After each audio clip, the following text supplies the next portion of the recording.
I remember that year, that's the first time in my life that I actually felt scared for our community because there was just so much shooting going on. There's always rat-tat-tat-tat-tat-tat, rat-tat-tat-tat-tat. Kids would sleep in their bathtubs because of stray bullets.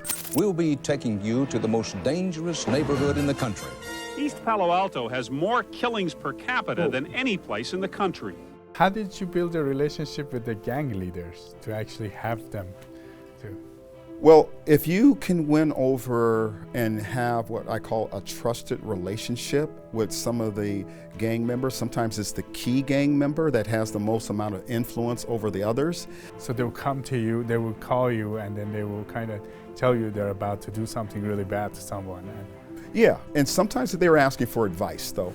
My guest today is Pastor Paul Bains from East Palo Alto, California. Today, he'll share with us how the city of East Palo Alto was able to turn around from being the murder capital of the state and the country to achieving 0 homicides.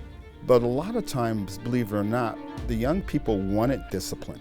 They wanted parameters because how they grew up, maybe the father wasn't around or maybe the parents weren't around. Because what discipline does, it does show that you really genuinely care about someone. And I remember one kid was cussing, he was cussing at these girls, and I don't allow cussing, I don't care. And so I said, hey man, we don't do that. And so he said, who are you? You don't tell me what to do, all that. So he got all, and then the other kids came in and said, oh, no, you don't talk to Double P like that. And I said, what's Double P? That's Pastor Paul. So that's what they would call me. I'm Siyamak. Welcome to California Insider. Pastor Paul, it's great to have you on. Welcome. Well, thank you. Thank you for the invitation. Pastor, we have been actually covering a lot of California's problems and issues, especially with crime, as the crime has been going up, and some communities are really challenged, like Oakland in certain areas, Stockton, some parts of LA, and we're seeing more on gun violence. You're from East Palo Alto, which is a city that has turned things around from being the capital murder of California to now having 0 murders. So we want to talk to you about how you guys did it, because a lot of cities probably are going to look into this as time's going by. How did you guys achieve this? Can you tell us? Well, I would say not only were we the capital state for the murders, but per capita, we were actually the murder capital of the United States. Wow. So it was even beyond California. And that was back in the 93, 94, 95 era. It was pretty challenging at that time and pretty scary for the residents of our community. But how did we turn it around? Well, it was not one single answer, but many answers, to be honest with you. And as a person of faith, I would say that the faith community really led, if not the effort, along with the other communities, organizations that we had there. And of course, law enforcement played its role in there, but the faith community was the one that really actually stepped up and partnered with law enforcement, partnered with community-based organizations, and then came out of their 4 walls, which is what I always tell faith leaders, that you cannot just speak from behind your pulpit, but you need to go outside the 4 walls, find out what's going on in your neighborhood, and then look at how can we partner with 1 or 2 or 3 organizations in that local area, and then try to take that local area and work in it in a positive way, and not trying to proselytize, but trying to show, you're my neighbor, I care about you, I love you, and I want to help you. And so those are some of the things that we did as far as a strategy. It's about getting to know one another, first and foremost. So can you, for some of us that haven't lived in an environment like that, can you tell us what was it like to live in East Palo Alto, and what was the community like? Well, the community, it was really based upon an agricultural community back in the early 40s and what have you. And then you had a lot of African Americans that migrated from San Francisco, to the community, and it was like it was the mecca for the black community in particular at that particular time, earlier on in the 70s. And so you had 90% of the community, they owned their own homes and everything. And it was a beautiful community that were mostly people of color. And then we call that BC, before crack. When the crack started to come into our community, it started to destroy the family structure of father and a mother with their children. And if that father got on drugs, then it just desecrated that family, and so in a myriad of ways, to where they would actually end up losing their own home.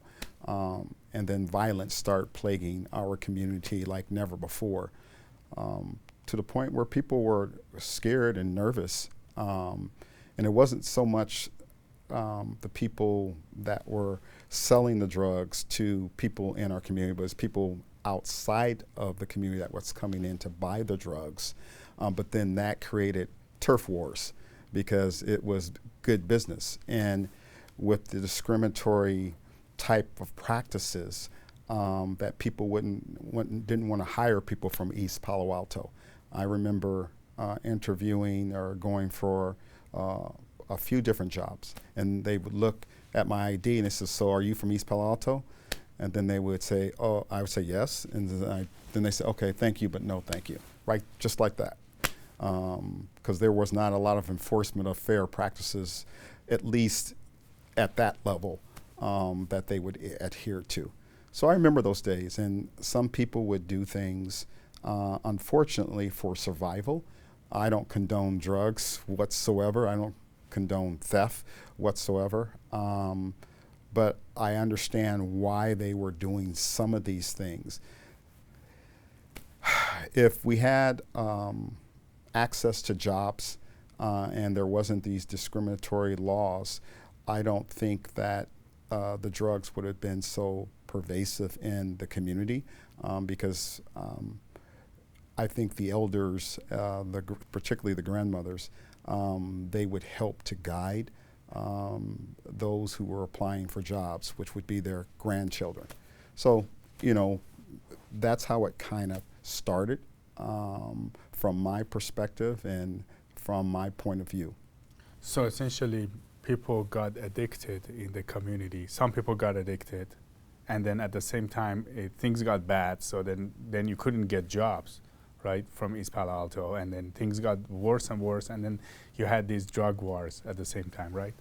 Yeah, East Palo Alto is basically made up of 3 different primary territories that we had: the Ville, we had Midtown, and we had the Gardens. And so if you lived in those areas, then you would be warring against the other areas. There's other so-called wannabe gang members that are out there, various names, but those were the 3 primary areas. And really, this community is only 2.5 square miles, and so it's relatively it's a small area, right? Right, geographical footprint. But the drug dealers, they looked at it as a very lucrative business, just like any drug business, and therefore they wanted to expand their territories. And so if someone was veering off into what they consider their geographical footprint, then yes, it started a lot of these wars. But ironically, the majority of the shootings and the cause of the violence was not more than 10, 12 families. Out of all at that particular time was roughly 25,000 people in the community. Only 10 to 12 families was causing the majority of 90% of the shootings. And did people know who they were, or? Well, people on the street knew who they were. The cops eventually knew who they were. But the faith community needed to know more who they were, because we need to go and have those courageous conversations with people. And that's what ended up happening.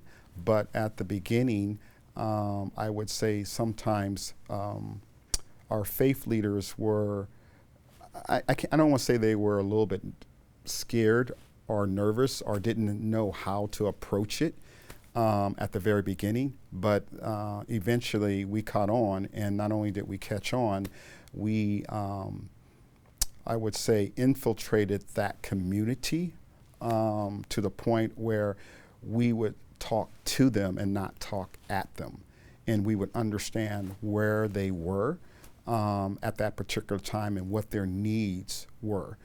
Because sometimes people commit violence, and I don't condone it, but they commit violence as a survival, an act of survival. To steal Siyamak baby milk and to steal baby diapers, well, that's not a crime that you're going to get rich off. That's a crime that you're trying to take care of your kids because you don't have a job, you don't have income.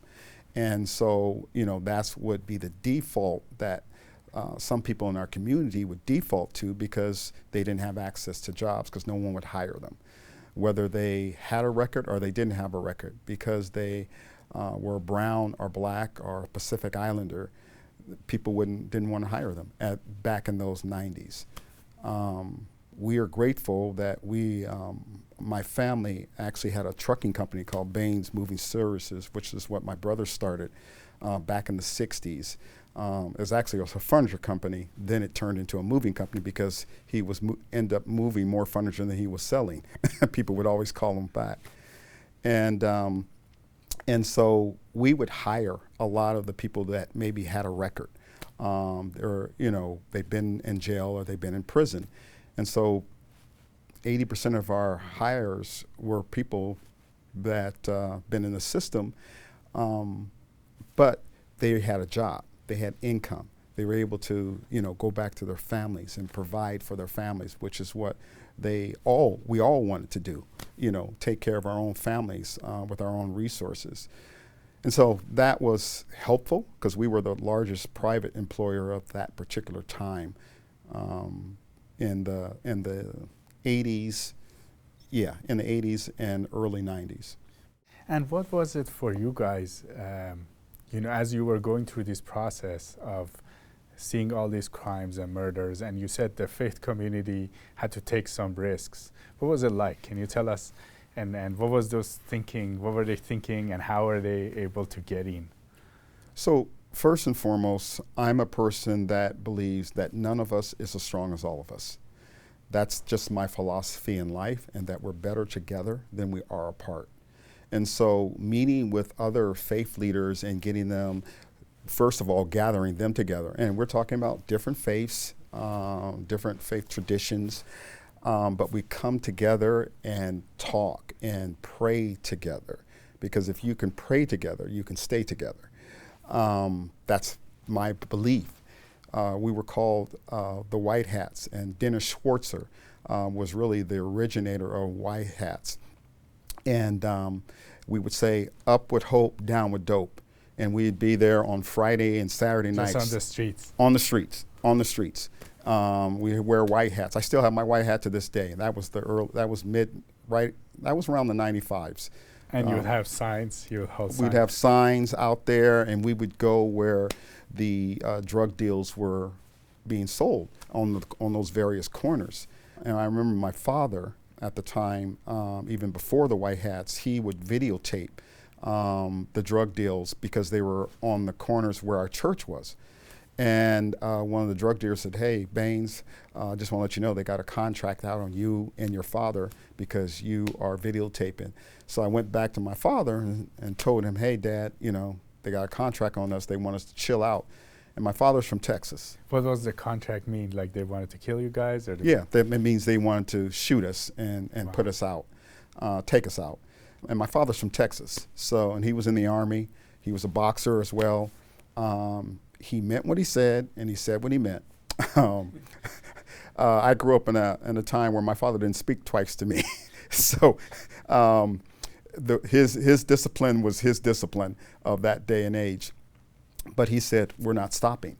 And so I went back to the drug dealers. "Hey, Dad said he's not stopping." And so the big drug dealer came over and he ended up just moving them off of those street corners where our church was. Now, where they went, I don't know. I'm sure they didn't stop selling their drugs. They just moved to some other area. But I remember that vividly clear, along with the other things and other tactics that, God led us to do, I would say, to help combat the violence and particularly the drug sales. Some of the other tactics that we did under our We Hope organization, and by the way, We Hope stands for We Help Other People Excel. So we don't care where people came from. We don't care if they were a drug dealer, gang member, or if they're just poor and they have lack resources. Our goal is to try to help them become either self-sufficient or move to that next level of life with the programs and services that We Hope has to offer. And some of the things that we implemented was midnight basketball and midnight soccer. And so we would contact some of the so-called gang leaders and say, hey, you guys got beef, but why don't you consider taking the beef out on the court? Well, some of the gang members like, yeah, okay, we can bring it, because everybody likes competition. And I said, the kicker is no guns, no knives can be brought, and all that stuff can't be there. And so they would show up, whether it was Norteños, Serranos.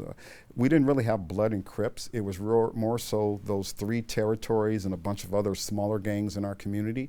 And they would show up on Fridays and Saturday nights. I don't know if we did Sunday nights too. I think we did Sunday nights as well. And, we would start at 11 o'clock at night, 10:30 at night. And they would play soccer and they would play basketball. And it got a little tough, but everyone said, we're going to abide by the rules. And I remember one kid was cussing. He was cussing at these girls, and I don't allow cussing. I don't care. And so I said, hey, man, we don't do that. And so he said, who are you? You don't tell me what to do, all that. So he got all, and then the other kids came in and said, oh, no. You don't talk to Double P like that. And I said, what's Double P? That's Pastor Paul. So that's what they would call me. and they intervened on behalf of me.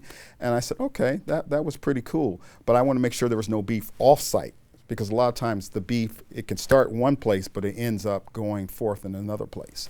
So those are just some of the tactics and strategies that we use. And then, so you would get them to come on Friday and Saturday nights and Sunday nights to come out of their fighting time to come and actually do it in play sports together. Yeah, and they go after each other. You're supposed to be going for the ball, and then they're not going for the ball all the time. And that's some of the part. That's just a part. That's the nature of the beast that we were dealing with.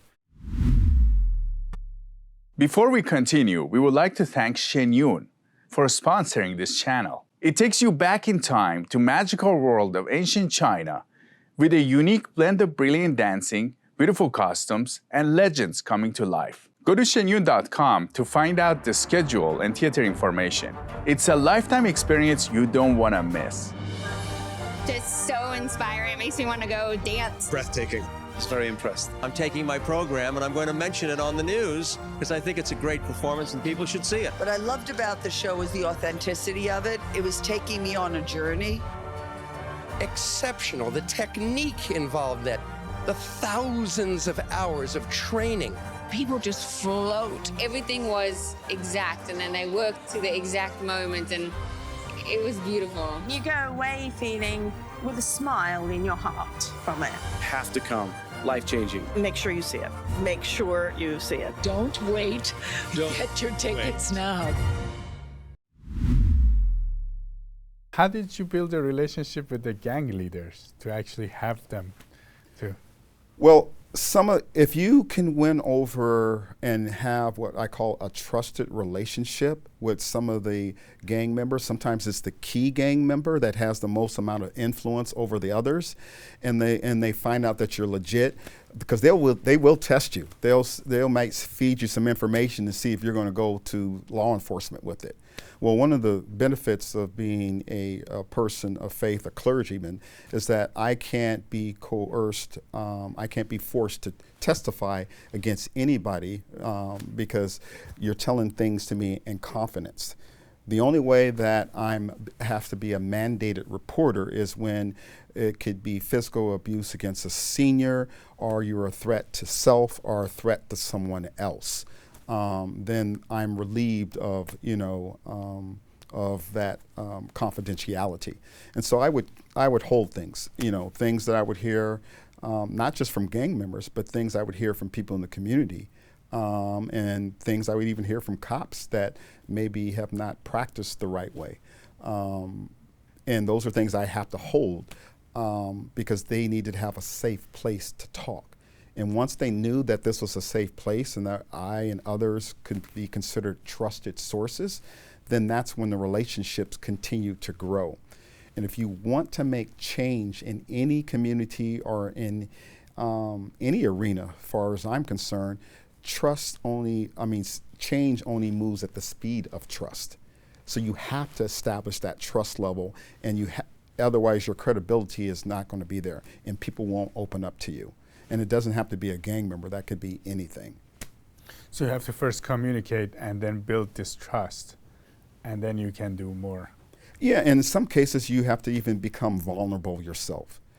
Things that have challenged you personally in life or in a certain arena and what have you. And when they see that you're keeping it, as the young folks say, 100, then they're like, okay, you're for real. You are for real. Or when you show up at 2 o'clock in the morning, I remember one girl, her name was Lindsay.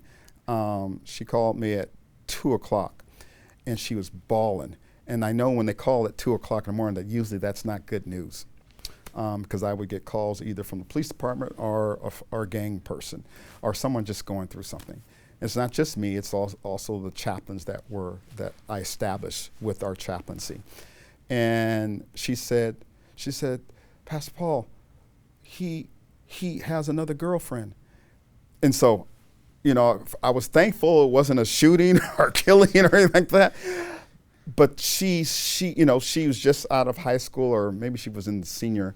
And I said, this is important, Lindsay. Yes, this is very important. And you know what? We'll definitely talk about this. And she's a young Latino girl.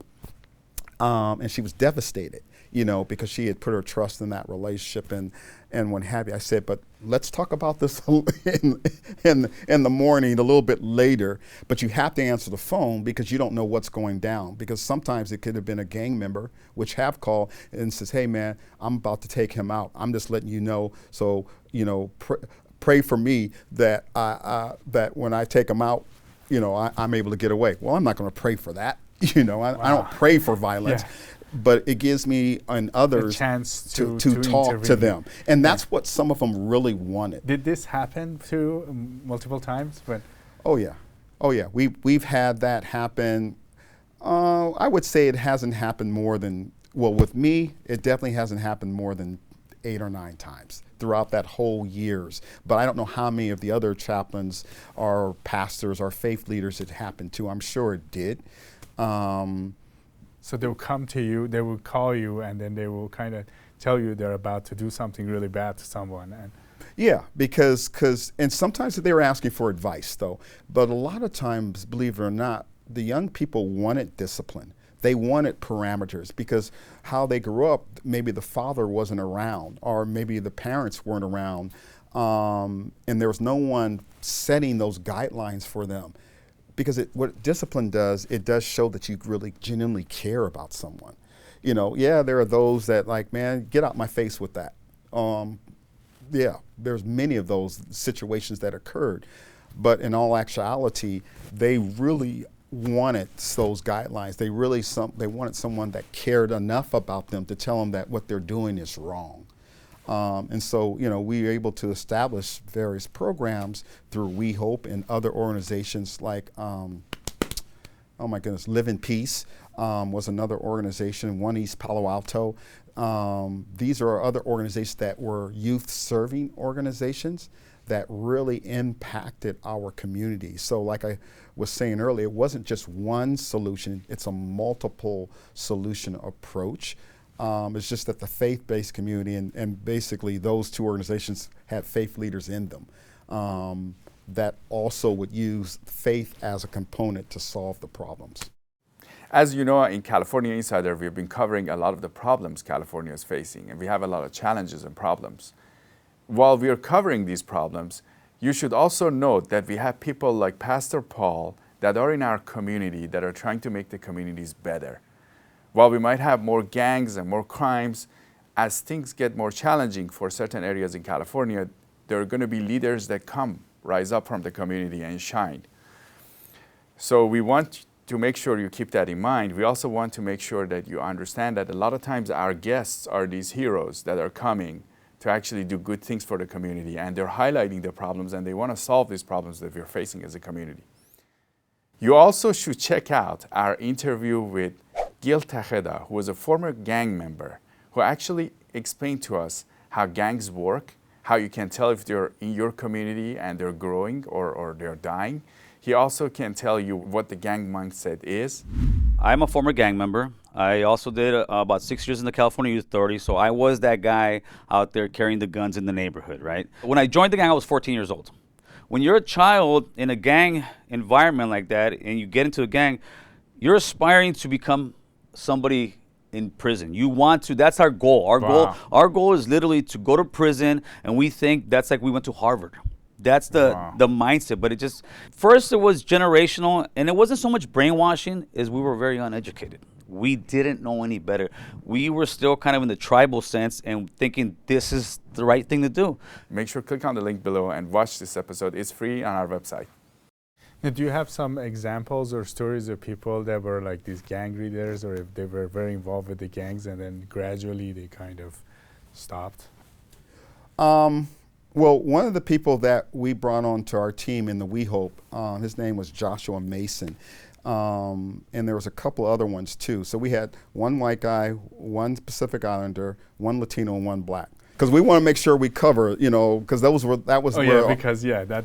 And it wasn't a lot of white people in our community, but Joshua was a former gang member. He was out of San Quentin, and so our Pelican Bay, because Pelican Bay is above San Quentin when you come in. Oh wow, okay. When you look at the hierarchy of where orders come from, and so.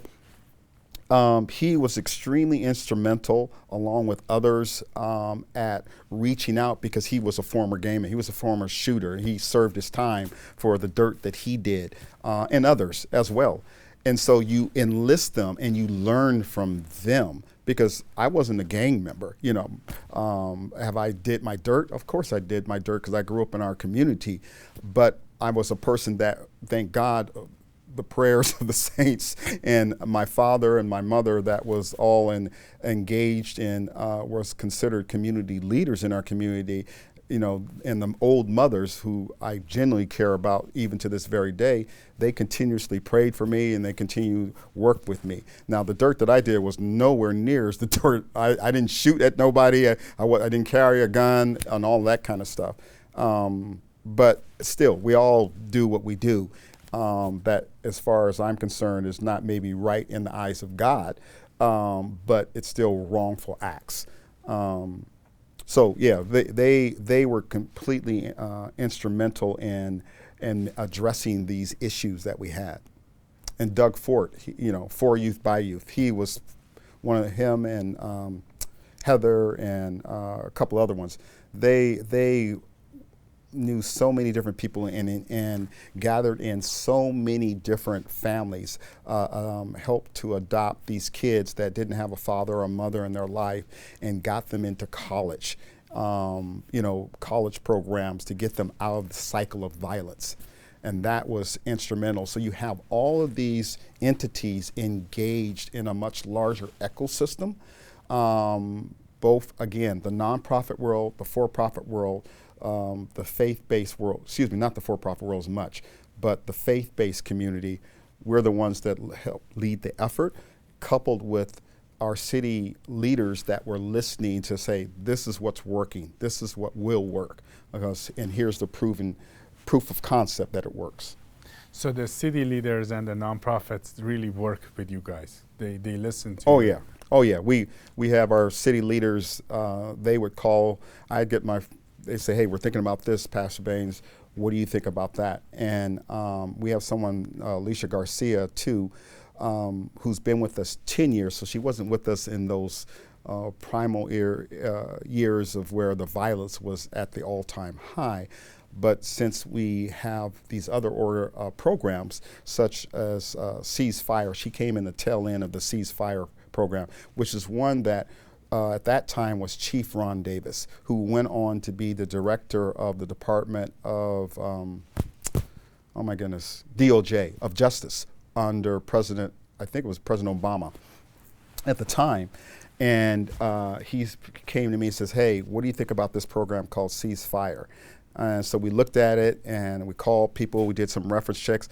I just happened to know Reverend Brown, who we met at some kind of conference, who was one of the originators of the ceasefire program. And he's out of Boston, Massachusetts, and they were off the hook with their killings and murder, homicide rate. And so I had a person that I knew I could talk to, so it wasn't just pie in the sky type program, throw it at the wall and see if it's going to stick. And so I said, no, I think this, I went back to the chief, I said, yeah, I think this could work. And then I went out and gathered some of the faith leaders, said, hey, look, let's try this program in addition to the things that we're already doing, because there are some people that we're missing. There are some fish that we're not catching in our net. So when was this? During? This was in 2003, 2004, okay. If I recall correctly. And that was a program where you had the stick approach and you had the carrot approach. The stick approach was the police, the county sheriffs, FBI, Homeland Security. And they were tough back then, right? They were. Oh yeah. They got tough. Yeah. They were. They're the ones that's really going to come after you. They already had you on their radar screen. That was already bad news for you. So they knew who the shooters, and this program specifically for shooters, not people who are just stealing and all that kind of stuff. These were the most violent perpetrators, offenders in our community. And then you have the carrot approach, which was the faith-based community. It was the nonprofit community, and we even pulled in county services. And what we would offer is, okay, you're already on the radar screen of all of these law enforcement, and they're coming after you. And they told them, you're going to serve 85% of the time when we get you. So there's not going to be like, hey, you're in, and then you're out in a year or 6 months. You're going to serve full time. Then we offered up, we'd use our facility and have meetings with the nonprofit community and the faith-based community saying, look, we know people, I knew people in construction, I knew construction owners as a faith leader and as a business owner that I already had contracts with. And so I said, hey, would you consider, and I would paint the picture, this person, this is part of their history. I wouldn't say the name because I didn't want to violate laws, but would you consider hire someone that had a pretty serious bad record? And they went to prison, not just to jail, because that's two different things. And some of them said, yeah, I'll take a risk on that.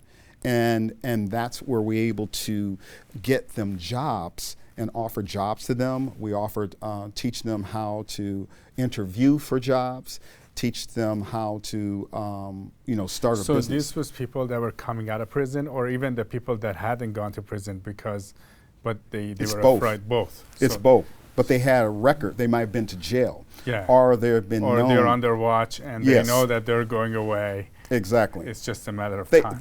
They know, well, I mean, some of them don't think they want they're to going get away. out. They want to get out of it. Yeah, there's some that want to get out of the game and the gang. And so the game is the lower level piece of things, but the gang is, that's more of the serious matter.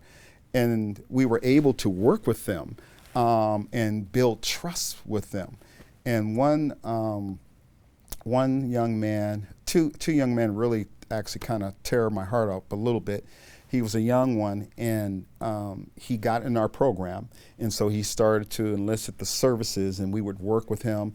I assigned chaplain champion to him, and I knew he was out because he said that he told it to his grandparents and he told it to other members on the street. Says, hey, yeah, what's real, Pastor Paul, what he's saying is real, man. We got a job, I got this, I got that. And so he was sharing all of that good news. But unfortunately, it does not erase his past of him doing his dirt that he did. And one day he was riding on his bike, and they saw him, and they shot him and killed him. And we were going to make him one of our poster childs because we knew he was serious about changing his life, but his past caught up to him. And then there was another young man. He was part of there were two twins. They were out, and he got out, and he would call me. He would check in with me because that's the part of that was our protocol, that they would have to check in with us at least a couple of times a week. We would call them, they would call us, and say, what are you struggling with? And then you have them in the job, new life. New job, all of that. Whatever their needs were. Sometimes it was just about the groceries, but each step would then build a deeper relationship with them. He came back in town because some people had to move out of the community. They cannot still stay in our community because they've just done so much dirt. By dirt meaning like they hurt other people or killed people? They were shooters. They were shooters. They've either killed people or they've wounded people.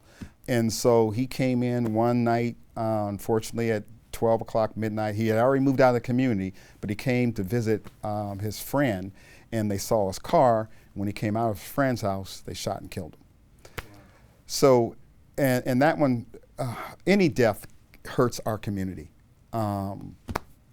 Matter of fact, one of the young men the first young man I was talking about, the mother actually did his eulogy. And I told the faith leader at that time, I said, no, that's not good for the mother to do. No, man, no. We don't want her doing that. That's too much on her. She did the eulogy of her son. It was probably the best eulogy I ever heard in my life, because she didn't say that her son was innocent. She said, my son is here for a reason. And that place was full of gang members. It was a good 200 to 300 people in that place, maybe even 400 actually. And she did the best eulogy I ever had. And she just walked up and down that casket and says, this is where you're going to end up if you don't change your attitude, if you don't change what you're doing, the dirt that you're doing out there. You're going to end up just like my son. And as she was crying and as she was doing the eulogy. And to this very day, matter of fact, I met with her because the chief asked us to meet with her about 2 months ago, right before Christmas, because she wants to look at doing a program to continually to help young people. And so we're going to be working with her within the next 45 days. We've already been strategizing on what that program will look like. What was it like for you to deal with these gang members and leaders? I'm sure it's not easy. It wasn't easy. It wasn't easy because, when I would get calls from the community, even before we started the chaplaincy, when we would get calls and say, hey, so-and-so shot so-and-so, so my phone's ringing, or other faith leaders or community-based leaders' phones are ringing. We're like, okay, so if so-and-so got shot, that means, and it was from this person, that means this could jump off a couple of different ways. And so then what we have to do, we have to actually get involved in calling some of these other family members to say, hey, look, so-and-so just got shot. Johnny got shot, and we think it's Lamar that did it. And so if we even share that part, because typically we try to keep things very confidential. That's why I'm not going to give you names at this particular. I'm giving you fictitious names, so for the record, just so you know that. We have to intercede, because once bullets start flying, then it's easy to escalate. So there will be more shootouts then? There would be more shootouts. And quite honestly, if it wasn't for good doctors and bad shooters, we would have had a whole lot more homicides than what we had in our community down through the years. In dealing with particular gang members, some were, they're going to talk very little, and their actions going to speak for them. And so you approach them differently than you would be some of those wannabe gang members that were more talk than they were show. And it was hard at the very beginning to get information from certain gang members, because they're just like, I'm going to handle it. So there's nothing you can say, Pastor Paul, that's going to stop me from handling it. And there were those instances. That was sad because the violence then would continue to escalate, and or people would also get arrested and sent away to prison if the law enforcement knew who they were and what have you, and they caught them in the act of the violation.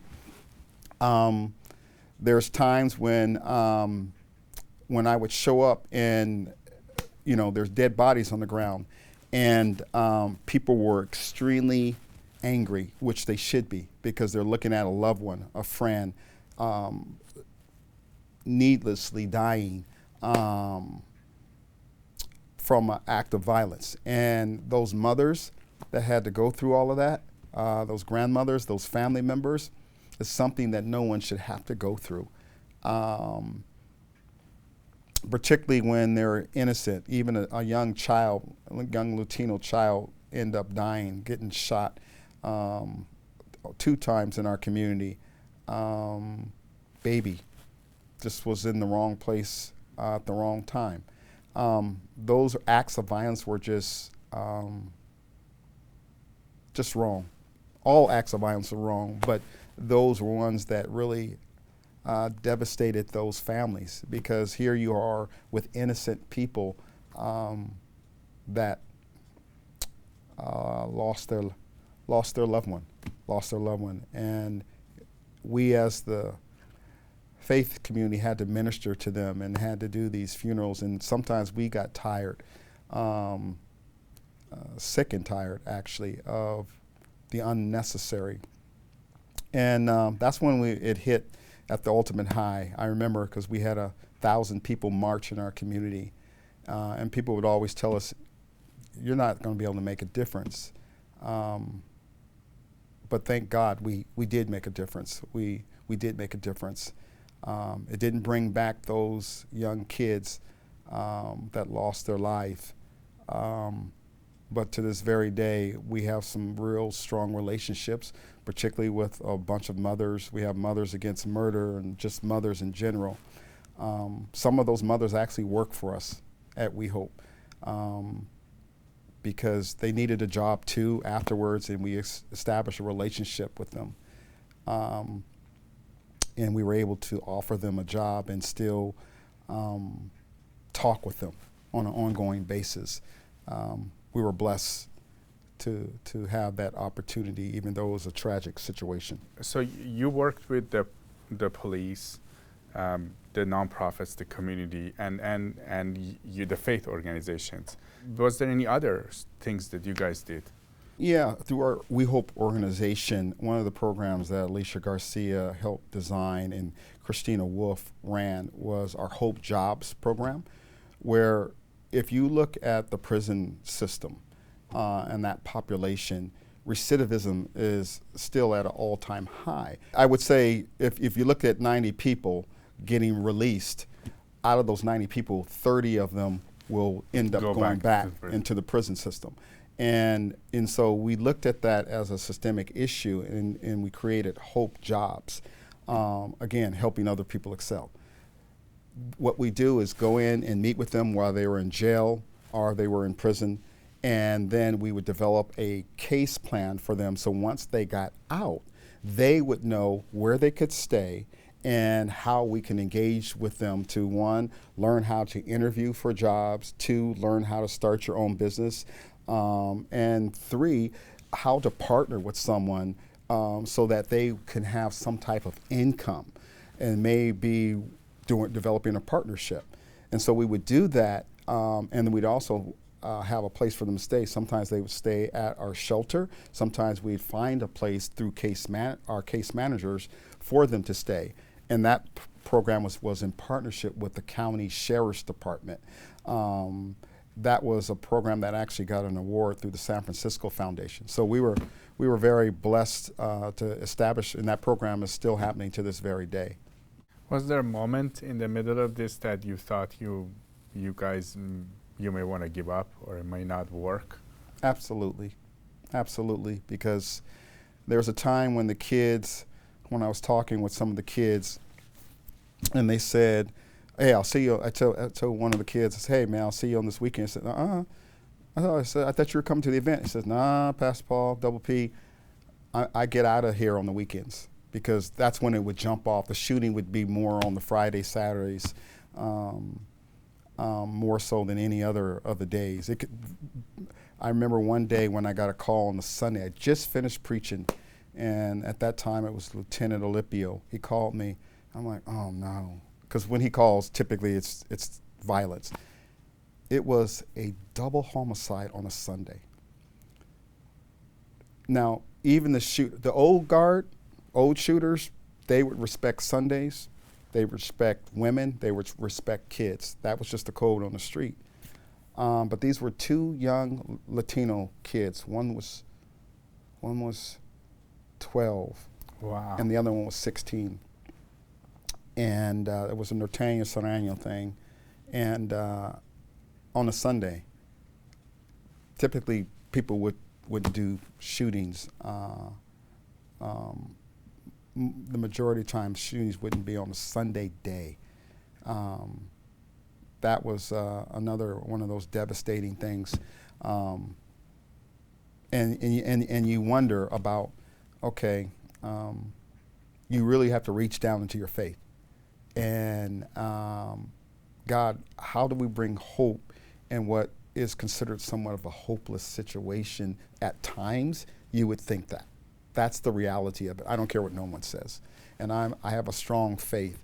But there are times when I'm like, God, okay, what do you want me to learn in this? What do you want them to learn in it? Because this is getting to be too much, to the point where I remember that year is the year that that's the first time in my life that I actually felt scared for our community, because there was just so much shooting going on. There's always kids would sleep in their bathtubs because of stray bullets hitting. Mama Roddy's house was shot up. She's an old one because she was standing up against violence. Samoan pastor, his house was shot up because he was standing up against violence. It was just some crazy times that we had. But then it also, it catapulted us to even be more vigilant and come together. Because I'm like, hey, look, I hate to use this term, but it's a term that I use throughout my life. We never retreat, but we only reload. We reload with more love. We reload with more kindness, more persistence to attack the problem or problems. And again, we have to do it collectively, because there's no one person or one organization that is the solution to the problem. We're only best when we are together. As the old African proverb would say, if you want to go fast, go alone. If you want to go far, go together. So preaching that, and one of our guiding principles within our We Hope organization is to be other-centered. And that means not self-centered, but other-centered. That means putting others and having that empathy. I think that's a gift that God has given some of us as leaders, is to be very empathetic, not sympathetic, but empathetic towards others, and not be so much judgmental, because I think the world is in a worse place because people are judging people because the color of their skin or their social economic status, and not the content of their character, as Dr. King would say. And then we need to learn how to put aside our titles, put aside our differences for the common good. Cross the aisles, cross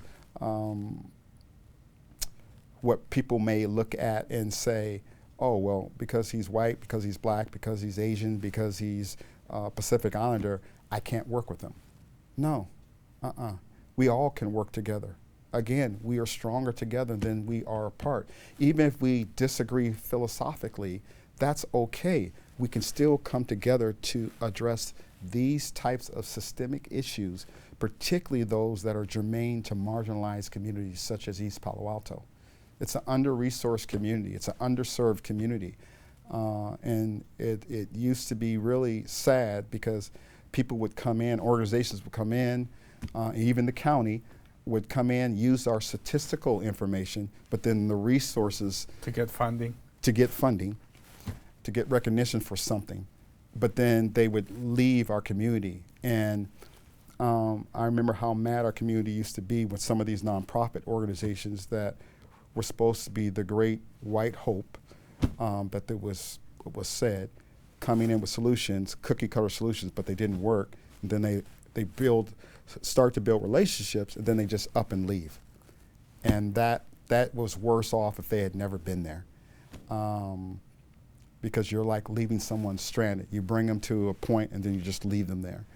And that did more harm than it did good. That's why we didn't leave our community in the face of violence, in the face of homelessness. You know, we're proud of that we were able to play a role in bringing it from being the murder capital to 0 homicides last year. And our goal will not stop. Our goal is to maintain 0 homicides in our community, and we have to continue to speak from the pulpits of our lives, whether you're the pulpit of your community or the pulpit of your faith organization or the pulpit of your community organization. You have to continuously speak against violence, because you cannot just do a one-off and think that it's going to stay stopped. You have to continuously do that. That's why I still have people, and many leaders still have people calling us on a monthly basis, and we stay in relationship with them. They don't have to work for us, but we still want them to work with us, and we want to work with them.